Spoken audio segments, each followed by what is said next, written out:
ओम नमः शिवाय। हर हर महादेव।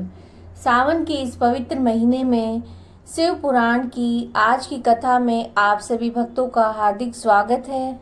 इस शिव महापुराण की कथा में आज रुद्र संहिता तृतीय पार्वती खंड आरंभ हो रहा है, जिसमें भगवान शिव और माता पार्वती की लीलाएं हमें जानने को मिलेंगी। तो आइए महादेव और माँ पार्वती के चरणों में प्रणाम करके आज की कथा आगे बढ़ाते हैं। नारद जी ने पूछा, ब्रह्मांड पिता के यज्ञ में अपने शरीर का त्याग करके दक्ष कन्या जगदम्बा सती देवी किस प्रकार गिरिराज हिमालय की पुत्री हुई, किस तरह से अत्यंत उग्र तपस्या करके उन्होंने पुनः शिव को पति रूप में प्राप्त किया, ये मेरा प्रश्न है। आप इस पर भली भांति और विशेष रूप से प्रकाश डालिए। ब्रह्मा जी ने कहा, मुने नारद, तुम पहले पार्वती की माता के जन्म, विवाह और अन्य भक्तिवर्धक पावन चरित्र सुनो। मुनि श्रेष्ठ, उत्तर दिशा में पर्वतों का राजा हिमवान नामक महान पर्वत है, जो महातेजस्वी और समृद्धिशाली है। उसके दो रूप प्रसिद्ध हैं, एक स्थावर और दूसरा जंगम। मैं संक्षेप से उसके सूक्ष्म स्थावर स्वरूप का वर्णन करता हूँ।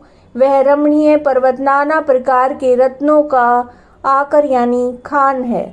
पूर्व और पश्चिम समुद्र के भीतर प्रवेश करके इस तरह से खड़ा है मानो भूमंडल को नापने के लिए कोई मानदंड हो।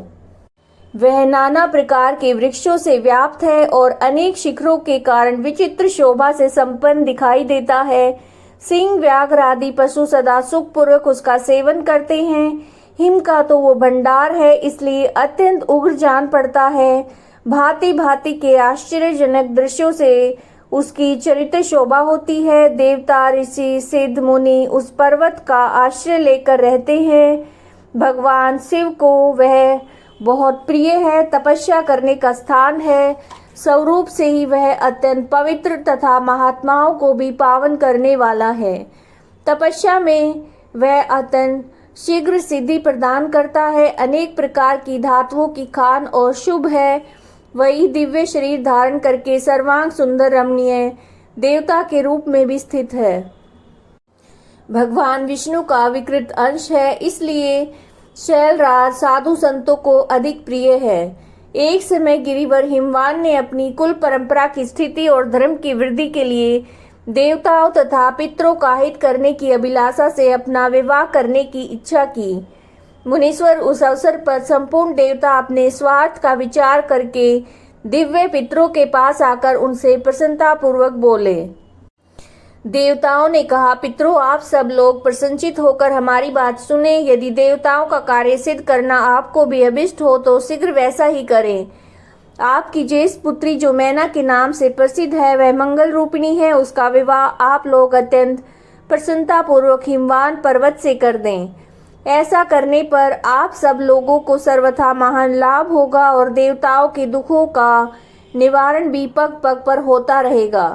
देवताओं की बात सुनकर पितरों ने परस्पर विचार करके स्वीकृति दे दी और अपनी पुत्री मैना को विधि पूर्वक हिमालय के हाथ में दे दिया।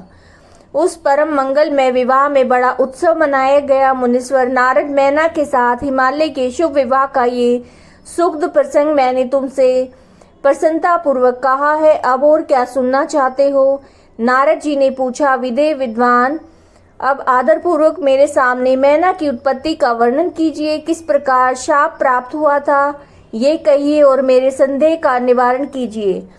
ब्रह्मा जी बोले, मुने, मैंने अपने दक्ष नामक जिस पुत्र की पहले चर्चा की है, उनके 60 कन्याएं हुई थी जो सृष्टि की उत्पत्ति में कारण बनी। नारद, दक्ष ने कश्यप आदि श्रेष्ठ मुनियों के साथ उनका विवाह किया। ये सब वृत्तांत तो तुम्हें विदित ही है। अब प्रस्तुत विषय को सुनो। उन कन्याओं में एक सौधा नाम की कन्या थी, जिसका विवाह उन्होंने पितरों के साथ किया। सौधा की 3 पुत्रियां थी जो सौभाग्यशालिनी और धर्म की मूर्ति थी। उनमें से ज्येष्ठ पुत्री का नाम मैना था। मंझली धन्या के नाम से प्रसिद्ध थी और सबसे छोटी कन्या का नाम कलावती था।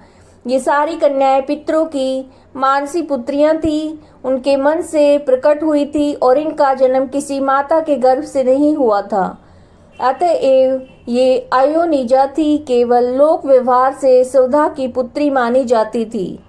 इनके सुंदर नामों का कीर्तन करके मनुष्य संपूर्ण अभिष्ट को प्राप्त कर लेता है। ये सदा संपूर्ण जगत की वंदनीय लोक माताएं हैं और उत्तम अभ्युदय से सुशोभित रहती हैं। सब की सब परम योगिनी, ज्ञान निधि और तीनों लोकों में सर्वत्र जा सकने वाली हैं। मुनीश्वर, एक समय वे तीनों बहनें भगवान विष्णु के निवास स्थान श्वेत द्वीप में उनका दर्शन करने को गई। भगवान विष्णु को प्रणाम और भक्ति पूर्वक उनकी स्तुति करके उन्हीं की आज्ञा से वहां ठहर गई। उस समय वहां संतों का बड़ा भारी समाज एकत्र हुआ था। मुने, उसी अवसर पर मेरे पुत्र सनकादिक सिद्धगण भी वहां गए और श्री हरि की स्तुति वंदना करके उन्हीं की आज्ञा से वहां ठहर गए। सनकादिक मुनि देवताओं के आदि पुरुष और संपूर्ण लोकों में वंदित हैं। वे जब वहां आकर खड़े हुए उस समय श्वेत द्वीप के सब लोग उन्हें देखकर प्रणाम करते हुए उठकर खड़े हो गए, परंतु ये तीनों बहनें उन्हें देखकर भी वहां नहीं उठी। इससे सनत कुमार ने उनको मर्यादा रक्षात उन्हें स्वर्ग से दूर होकर नर स्त्री बनने का शाप दे दिया। फिर उनके प्रार्थना करने पर वे प्रसन्न हो गए और बोले। सनत कुमार ने कहा, पितरों की तीनों कन्याओं, तुम प्रसन्नचित होकर मेरी बात सुनो। ये तुम्हारे शोक का विनाश करने वाली हो, सदा ही तुम्हें सुख देने वाली है। तुम में जो ज्येष्ठ है वह भगवान विष्णु की अंशभूत हिमालय गिरी की पत्नी हो। उससे जो कन्या होगी वो पार्वती नाम से विख्यात होगी। पितरों की दूसरी प्रिय कन्या योगिनी धन्या राजा जनक की पत्नी होगी। उस कन्या के रूप में महालक्ष्मी अवतीर्ण होंगी, जिनका नाम सीता होगा। इसी प्रकार पितरों की छोटी पुत्री कलावती द्वापर के अंतिम भाग में वृषभानु वैश्य की पत्नी होगी। उसकी प्रिय पुत्री राधा के नाम से विख्यात होगी। योगिनी मेनका मैना पार्वती के वरदान से अपने पति के साथ उसी शरीर में कैलाश नामक परम पद को प्राप्त हो जाएगी। धन्या तथा उनके पति जनक कुल में उत्पन्न हुए जीवन मुक्त महायोगी राजा शेरध्वज लक्ष्मी स्वरूपा सीता के प्रभाव से बैकुंठ धाम में जाएंगे।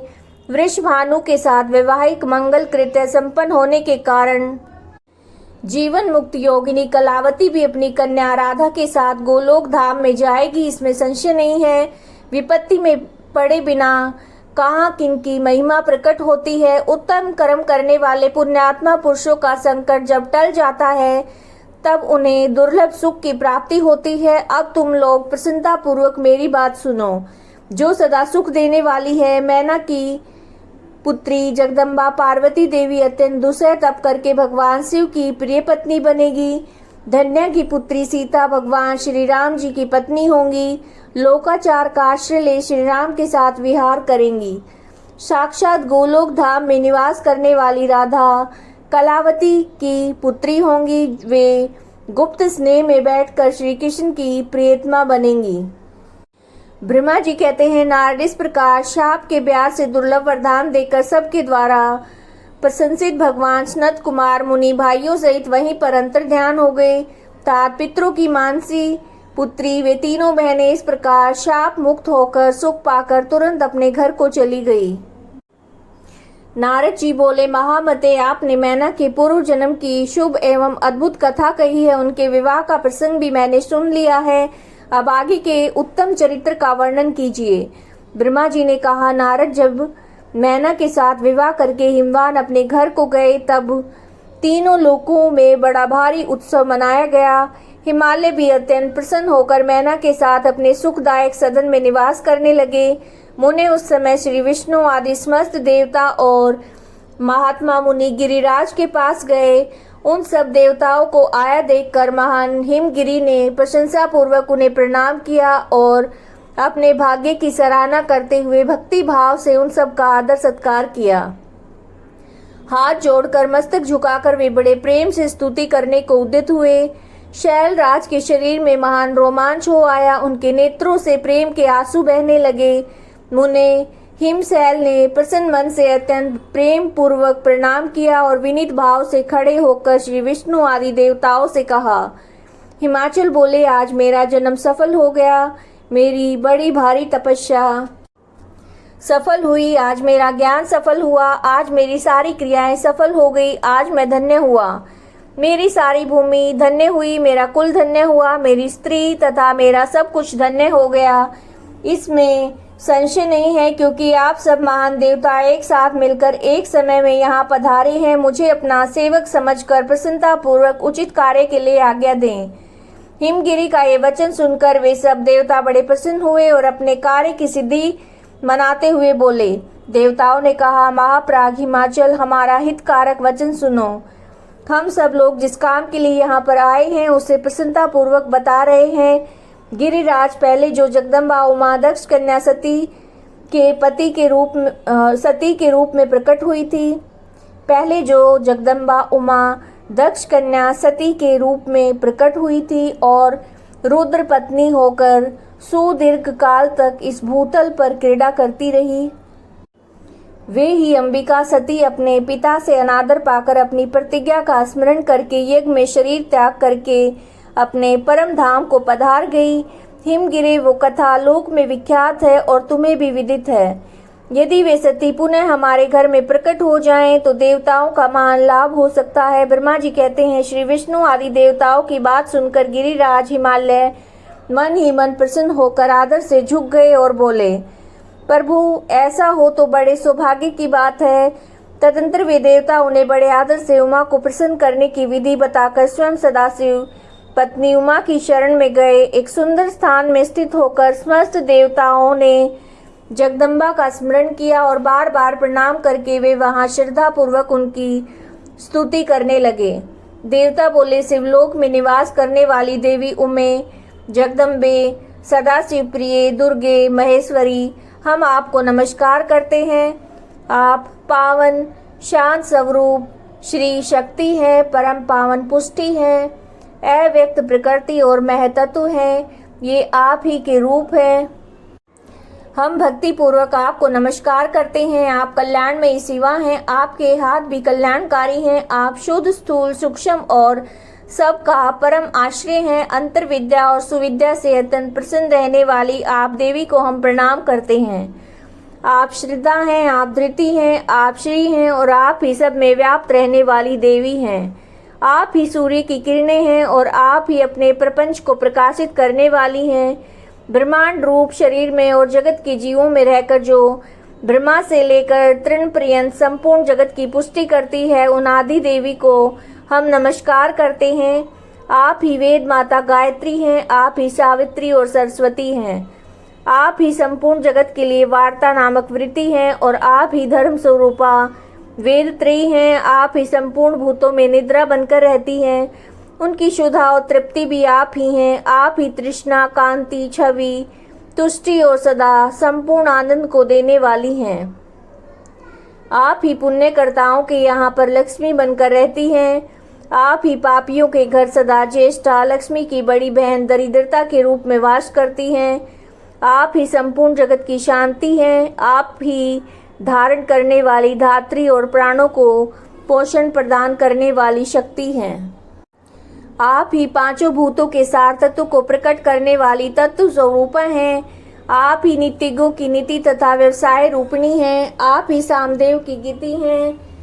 आप ही ग्रंथि हैं। आप ही यजुर मंत्रों की आहुति हैं। ऋग्वेद की मात्रा और अथर्ववेद की परम गति भी आप ही हैं, जो प्राणियों के नाक, कान, नेत्र, मुख, भुजा, वक्षस्थल और हृदय में धृति रूप से स्थित होकर सदा उनके लिए सुख का विस्तार करती है, जो निद्रा के रूप में संसार के लोगों को अत्यंत सुभग प्रतीत होती है। वे देवी उमा जगत की स्थिति एवं पालन के लिए हम सब पर प्रसन्न हों। इस प्रकार जगजननी सती साध्वी महेश्वरी उमा की स्तुति करके अपने हृदय में विशुद्ध प्रेम लिए वे सब देवता उनके दर्शन की इच्छा से वहां खड़े हो गए। ब्रह्मा जी कहते हैं, नारद देवताओं के इस प्रकार स्तुति करने पर दुर्गम पीड़ा का नाश करने वाली जगजननी देवी दुर्गा उनके सामने प्रकट हुई। वे परम अद्भुत दिव्य रतन में रथ पर बैठी हुई थी। उस श्रेष्ठ रथ में घुंघरू लगे हुए थे और मुलायम बिस्तर बिछे हुए थे। उनके श्री विग्रह का एक एक अंग करोड़ों सूर्यों से अधिक प्रकाशमान था, रमणीय था, ऐसे अवयवों से अत्यंत उद्भासित हो रही थी। सब ओर फैली हुई अपनी तेजो राशि के मध्य भाग में विराजमान थी। उनका रूप बहुत सुंदर था, उनकी छवि की कहीं तुलना नहीं थी। सदाशिव के साथ विलास करने वाली उन महामाया की किसी शक्ति के साथ समानता नहीं थी। शिवलोक में निवास करने वाली वे देवी त्रिविध चिन्मय गुणों से युक्त थी। प्राकृत गुणों का अभाव होने से उन्हें निर्गुणा कहा जाता है। वे नित्य रूपा हैं। वे दुष्टों पर प्रचंड कोप करने के कारण चंडी कहलाती हैं, परंतु स्वरूप से शिवा कल्याणमयी हैं। सबकी संपूर्ण पीड़ाओं का नाश करने वाली तथा संपूर्ण जगत की माता हैं। वे ही प्रलय काल में महानिद्रा होकर सबको अपने अंक में सुला लेती हैं। वे समस्त सवजनों भक्तों का संसार सागर से उद्धार कर देती हैं। शिवा देवी की तेजो राशि के प्रभाव से देवता उन्हें अच्छी तरह देख ना सके, तब उनके दर्शन की अभिलाषा से देवताओं ने फिर उनका सत्वन किया। तदंतर दर्शन की इच्छा रखने वाले विष्णु आदि सब देवता उन जगदम्बा की कृपा पाकर वहां उनका सुस्पष्ट दर्शन कर सके। इसके बाद देवता बोले, अंबिके महादेवी, हम सदा आपके दास हैं। आप प्रसन्नता पूर्वक हमारा निवेदन सुने। पहले आप दक्ष की पुत्री रूप से अवतीर्ण होकर लोक में रुद्रदेव की वल्लभा हुई थी। उस समय आपने ब्रह्मा जी के तथा दूसरे देवताओं के महान दुख का निवारण किया था। तदंतर पिता से अनादर पाकर अपनी की हुई प्रतिज्ञा के अनुसार आपने शरीर को त्याग दिया था। स्वधाम में पधार आई। इससे भगवान हर को बड़ा दुख हुआ। महेश्वरी, आपके चले आने से देवताओं का कार्य पूरा नहीं हुआ, अतः हम देवता और मुनि व्याकुल होकर आपकी शरण में आए हैं। महेशानी शिवे, आप देवताओं का मनोरथ पूर्ण करें, जिससे सनत कुमार का वचन सफल हो। देवी, आप भूतल पर अवतीर्ण होकर पुनः रुद्रदेव की पत्नी होइए। यथा योगे ऐसी लीला कीजिए जिससे देवताओं को सुख मिले। देवी, इससे कैलाश पर्वत पर निवास करने वाले रुद्रदेव भी सुखी होंगे। आप ऐसी कृपा करें जिससे सब सुखी हों और सबका सारा दुख नष्ट हो जाए। ब्रह्मा जी कहते हैं, नारद, ऐसा कहकर विष्णु आदि सब देवताओं प्रेम में मग्न हो गए और भक्ति से विनम्र होकर चुपचाप खड़े रहे। देवताओं की स्तुति सुनकर शिवा देवी को बड़ी प्रसन्नता हुई। उसके हेतु का विचार करके अपने प्रभु शिव का स्मरण करती हुई भक्त वत्सला दयामयी उमा देवी उस समय विष्णु आदि देवताओं को संबोधित करके हंसकर बोली। उमा ने कहा, हे हरे, हे विधे और हे देवताओं तथा मुनियों, तुम सब लोग अपने मन से व्यथा को निकाल दो और मेरी बात सुनो। मैं तुम पर प्रसन्न हूँ, इसमें संशय नहीं है। सब लोग अपने अपने स्थान को जाओ और चिरकाल तक सुखी रहो। मैं अवतार लेकर मैना की पुत्री होकर उन्हें सुख दूंगी, रुद्रदेव की पत्नी हो जाऊंगी। ये मेरा अत्यंत गुप्त मत है। भगवान शिव की लीला अद्भुत है, वो ज्ञानियों को भी मोह में डालने वाली है। देवताओं, उस यज्ञ में जाकर पिता द्वारा अपने स्वामी का अनादर देख जब मैंने दक्ष जनित शरीर को त्याग दिया, तभी से वे मेरे स्वामी कालाग्नि रुद्रदेव तत्काल दिगंबर हो गए। वे मेरी ही चिंता में डूबे रहते हैं। उनके मन में ये विचार उठा रहता है कि धर्म को जानने वाली सती मेरा रोष देखकर पिता के यज्ञ में गई और वहां मेरा अनादर देखकर मुझ में प्रेम होने के कारण उसने अपना शरीर त्याग दिया। यही सोचकर वे घर बार छोड़कर अलौकिक वेश धारण करके योगी हो गए। मेरी स्वरूप भूता सती के वियोग को वे महेश्वर सहन नहीं कर सके। देवताओं, भगवान रुद्र की भी ये अत्यंत इच्छा है कि भूतल पर मैना और हिमाचल के घर में मेरा अवतार हो, क्योंकि वे पुनः मेरा पाणी ग्रहण करने की अधिक अभिलाषा रखते हैं। अतः मैं रुद्रदेव के संतोष के लिए अवतार लूंगी और लौकिक गति का आश्रय लेकर हिमालय पत्नी मैना की पुत्री होंगी। ब्रह्मा जी कहते हैं, नारद, ऐसा कहकर जगदम्बा शिवा उस समय समस्त देवताओं को देखते देखते अदृश्य हो गई और तुरंत अपने लोक में चली गई। तदंतर हर्ष से भरे हुए विष्णु आदि समस्त देवता और मुनि उस दिशा को प्रणाम करके अपने अपने धाम को चले गए। नारद जी ने पूछा, पिताजी, जब देवी दुर्गा अंतर्ध्यान हो गई और देवगण अपने अपने धाम को चले गए, उसके बाद क्या हुआ? ब्रह्मा जी ने कहा, मेरे पुत्रों में श्रेष्ठ विप्रवर नारद जब विष्णु आदि देव समुदाय हिमालय और मैना को देवी की आराधना का उपदेश देकर चले गए, तब गिरिराज हिमाचल और मैना दोनों ने बड़ी भारी तपस्या आरंभ की। वे दिन रात शंभु और शिवा का चिंतन करते हुए भक्ति युक्त चित्त से नित्य उनकी सम्यक रीति से आराधना करने लगे। हिमवान की पत्नी मैना बड़ी प्रसन्नता से शिव सहित शिवा देवी की पूजा करने लगी। वे उन्हीं के संतोष के लिए सदा ब्राह्मणों को दान देती रहती। मन में संतान की कामना लेकर चैत्र मास के आरंभ से लेकर 27 वर्षों तक प्रतिदिन तत्परता पूर्वक शिवा देवी की पूजा और आराधना में लगी रही। वे अष्टमी को उपवास करके नवमी को लड्डू, बलि सामग्री, पीठी, खीर, गंध पुष्प आदि देवी को भेंट करती थी। गंगा जी के किनारे औषधि पृष्ठ में उमा की मिट्टी की मूर्ति बनाकर नाना प्रकार की वस्तुएं समर्पित करके उनकी पूजा करती थी।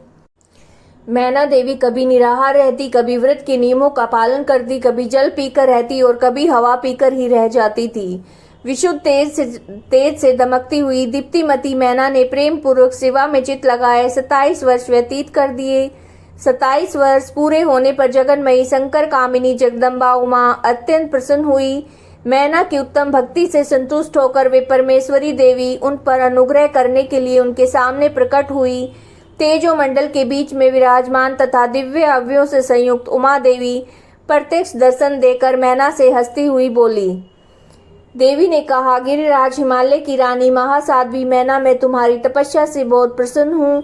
तुम्हारे मन में जो अभिलाषा हो उसे कहो। मैना, तुमने तपस्या, व्रत और समाधि द्वारा जिस जिस वस्तु के लिए प्रार्थना की है वह सब मैं तुम्हें दूंगी। तब मैना ने प्रत्यक्ष प्रकट हुई कालिका देवी को देखकर प्रणाम किया और इस प्रकार कहा। मैना बोली, देवी, इस समय मुझे आपके रूप का प्रत्यक्ष दर्शन हुआ है, अतः मैं आपकी स्तुति करना चाहती हूँ। कालिके, इसके लिए आप प्रसन्न हो। ब्रह्मा जी कहते हैं, नारायण, मैना के ऐसा कहने पर सर्वमोहिनी कालिका देवी मन में अत्यंत प्रसन्न होकर अपनी दोनों बाहों से खींचकर मैना को हृदय में लगा लिया। इससे उन्हें तत्काल महाज्ञान की प्राप्ति हो गई। फिर तो मैना देवी प्रिय वचनों के द्वारा भक्ति भाव से अपने सामने खड़ी हुई कालिका की स्तुति करने लगी। मैना बोली, जो महामाया जगत को धारण करने वाली चंडिका, लोक धारिणी तथा संपूर्ण मनोवांछित पदार्थों को देने वाली है, उन महादेवी को मैं प्रणाम करती हूँ। जो नित्य आनंद प्रदान करने वाली माया, योग निद्रा, जगजननी तथा सुंदर कमलों की माला से अलंकृत है, उन नित्य सिद्धा उमा देवी को मैं नमस्कार करती हूँ। जो सबकी माता मही, नित्य आनंदमयी, भक्तों के शोक का विनाश करने वाली तथा कल्प पर्यंत नारियों एवं प्राणियों की बुद्धि रोपणी है, उन देवी को मैं प्रणाम करती हूँ। आप यतियों के अज्ञान में बंधन नाश की हेतुभूता ब्रह्म विद्या हैं। फिर मुझ जैसी नारियां आपके प्रभाव का क्या वर्णन कर सकती हैं। अथर्ववेद की जो हिंसा, मारण आदि का प्रयोग है वह आप ही हैं। देवी, आप मेरे अभिष्ट फल को सदा प्रदान कीजिए। भावहीन, आकार रहित तथा अदृश्य नित्य तन्मात्राओं से आप ही पंचभूतों के समुदाय को संयुक्त करती हैं। आप ही उनकी शाश्वत शक्ति हैं। आपका स्वरूप नित्य है। आप समय समय पर योग युक्त एवं समर्थ नारी के रूप में प्रकट होती हैं। आप ही जगत की योनि और आधार शक्ति हैं। आप ही प्राकृत तत्वों से परे नित्या प्रकृति कही गई हैं, जिसके द्वारा ब्रह्मा के स्वरूप को वश में किया जाता है, जाना जाता है। वह नित्या विद्या आप ही हैं। मात, आप मुझ पर प्रसन्न होइए। आप ही अग्नि के भीतर व्याप्त उग्रदाहिका शक्ति हैं। आप ही सूर्य किरणों में स्थित प्रकाशिका शक्ति हैं। चंद्रमा में जो आहादिक शक्ति है वह भी आप ही हैं। ऐसी आप चंडी देवी का मैं सत्वन और वंदन करती हूँ। आप स्त्रियों को बहुत प्रिय हैं। उधर्वरेता ब्रह्मचारियों की देह भूता नित्या ब्रह्म शक्ति भी आप ही हैं। संपूर्ण जगत की वांछा तथा श्री हरि की माया भी आप ही हैं। जो देवी इच्छा अनुसार रूप धारण करके सृष्टि पालन और संहारमयी हो उन कार्यों का संपादन करती हैं तथा ब्रह्मा, विष्णु एवं रुद्र के शरीर की हेतुभूता है, वे आप ही हैं। देवी, आज आप मुझ पर प्रसन्न हो। आपको पुनः मेरा नमस्कार। ब्रह्मा जी कहते हैं, नारायण, मैना के इस प्रकार स्तुति करने पर दुर्गा कालिका ने पुनः उन मैना देवी से कहा कि तुम अपना मनोवांछित वर मांग लो। हिमाचल प्रिय, तुम मुझे प्राणों के समान प्यारी हो। तुम्हारी जो इच्छा है वह मांगो, उसे मैं निश्चय दे दूंगी। तुम्हारे लिए मुझे कुछ भी अदेय नहीं है। महेश्वरी उमा का ये अमृत के समान मधुर वचन सुनकर हिमगिरी कामिनी मैना बहुत संतुष्ट हुई और इस प्रकार बोली, शिवे, आपकी जय हो उत्कृष्ट ज्ञान वाली महेश्वरी जगदम्बिके। यदि मैं वर पाने योग्य हूँ तो फिर आपसे श्रेष्ठ वर मांगती हूँ जगदम्बे। पहले तो मुझे 100 पुत्र हों, उन सब की बड़ी आयु हो, वे बल पराक्रम से युक्त और रिद्धि सिद्धि से संपन्न हो। उन पुत्रों के पश्चात मेरी एक पुत्री हो जो स्वरूप और गुणों से सुशोभित होने वाली हो, वह कुलों को आनंद देने वाली, तीनों लोकों में पूजित हो। जगदम्बिके सिवे आप ही देवताओं का कार्य सिद्ध करने के लिए मेरी पुत्री तथा रुद्रदेव की पत्नी हो, ये तदनुसार लीला कीजिए। ब्रह्मा जी कहते हैं, नारद मेनका की बात सुनकर प्रसन्न हृदय देवी उमा ने उनके मनोरथ को पूर्ण करने के लिए मुस्कुराकर कहा। देवी बोली, पहले तुम्हें 100 बलवान पुत्र प्राप्त होंगे, उनमें भी एक सबसे अधिक बलवान और प्रधान होगा, सबसे पहले उत्पन्न होगा। तुम्हारी भक्ति से संतुष्ट होकर मैंने स्वयं तुम्हारे यहाँ पुत्री के रूप में अवतीर्ण होंगी, समस्त देवताओं से सेवित होकर उनका कार्य सिद्ध करूंगी। ऐसा कहकर जगदात्री परमेश्वरी कालिका शिवा मैना के देखते देखते वहीं पर अदृश्य हो गई। तात महेश्वरी से अभिष्ट वर पाकर मेनका को भी अपार हर्ष हुआ। उनका तपस्या जनित सारा कलेश नष्ट हो गया। मुने फिर काल क्रम से मैना के गर्भ रहा और प्रतिदिन बढ़ने लगा। समय अनुसार उसने एक उत्तम पुत्र को उत्पन्न किया जिसका नाम मैनाक था। उसने समुद्र के साथ उत्तम मैत्री बांधी। वह अद्भुत पर्वत नाग वधुओं के उपभोग का स्थल बना हुआ है। उसके समस्त अंग श्रेष्ठ हैं। हिमालय के 100 पुत्रों में वो सबसे श्रेष्ठ और महान बल पराक्रम से संपन्न है। अपने से या अपने बाद प्रकट हुए समस्त पर्वतों में एकमात्र मैनाक ही पर्वतराज के पद पर प्रतिष्ठित है। ब्रह्मा जी कहते हैं, नारद तदंतर मैना और हिमालय आदर पूर्वक देव कार्य की सिद्धि के लिए कन्या प्राप्ति के हेतु वहां जगजननी भगवती उमा का चिंतन करने लगे, जो प्रसन्न होने पर संपूर्ण अभिष्ट वस्तुओं को देने वाली है। वे महेश्वरी उमा अपने पूर्ण अंश से गिरिराज हिमवान के चित्त में प्रविष्ट हुई। इससे उनके शरीर में अपूर्व एवं सुंदर प्रभा उतर आई। वे आनंद मग्न होकर रत्न प्रकाशित होने लगे। उस अद्भुत तेजो राशि से संपन्न महामना हिमालय अग्नि के समान अदृश्य हो गए थे। तत्पश्चात सुंदर कल्याणकारी समय में गिरिराज हिमालय ने अपनी प्रिया मैना के उदर में शिवा के उस परिपूर्ण अंश का आदान किया। इस तरह गिरिराज की पत्नी मैना ने हिमवान के हृदय में विराजमान कल्याण करुणा निधान देवी की कृपा से सुखदायक गर्भ धारण किया। संपूर्ण जगत की निवास भूता देवी के गर्भ में आने से गिरि प्रिया मैना सदा तेजो मंडल के बीच में स्थित होकर अधिक शोभा पाने लगी। अपनी प्रिया शुभांगी मैना को देखकर गिरिराज हिमवान बड़ी प्रसन्नता का अनुभव करने लगे। गर्भ में जगदम्बा के आ जाने से वे महान तेज से संपन्न हो गई थी। मुने उस अवसर पर विष्णु आदि देवता और मुनियों ने वहां आकर गर्भ में निवास करने वाली शिवा देवी की स्तुति की और तदंतर महेश्वरी की नाना प्रकार से स्तुति करके प्रसन्नचित हुए। वे सब देवता अपने अपने धाम को चले गए। जब 9वां महीना बीत गया, 10वां भी पूरा हो चला, तब जगदम्बा कालिका ने समय पूर्ण होने पर गर्भ शिशु की जो गति होती है उसी को धारण किया, अर्थात जन्म ले लिया। उस अवसर पर आद्या शक्ति सती साध्वी शिवा पहले मैना के सामने अपने ही रूप में प्रकट हुई। वसंत ऋतु में चैत्र मास की 9वीं तिथि को मृगशिरा नक्षत्र में आधी रात के समय चंद्र मंडल से आकाश गंगा की भांति मेनका के उदर से देवी शिवा का अपने ही स्वरूप में प्रादुर्भाव हुआ। उस समय संपूर्ण संसार में प्रसन्नता छा गई। अनुकूल हवा चलने लगी जो सुंदर सुगंधित और गंभीर थी। उस समय जल की वर्षा के साथ फूलों की वृष्टि हुई।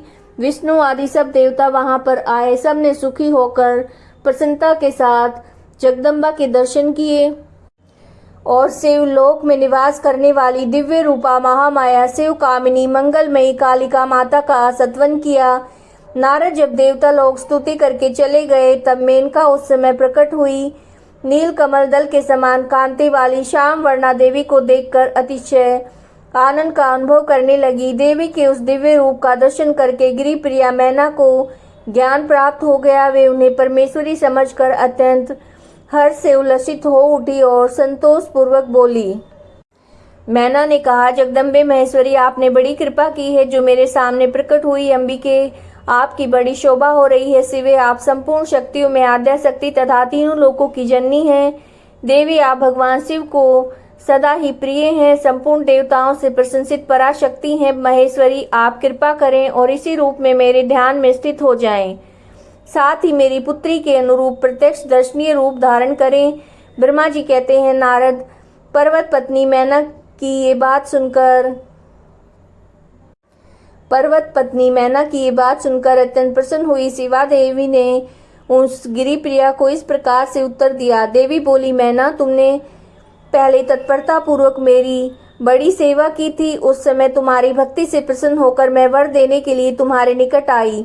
वर मांगो। मेरी इस वाणी को सुनकर तुमने जो वर मांगा वो इस प्रकार है, महादेवी, आप मेरी पुत्री हो जाएं, देवताओं का हित साधन करें। तब मैं तथास्तु कहकर तुम्हें सादर ये वर दे दिया था और मैं अपने धाम को चली गई। गिरी कामिनी, उस वर के अनुसार समय पाकर आज मैं तुम्हारी पुत्री हुई हूँ। आज मैंने जो दिव्य रूप का दर्शन कराया है, इसका उद्देश्य उतना ही है कि तुम्हें मेरे स्वरूप का स्मरण हो जाए, अन्यथा मनुष्य रूप में प्रकट होने पर मेरे विषय में तुम अनजान बनी रहती।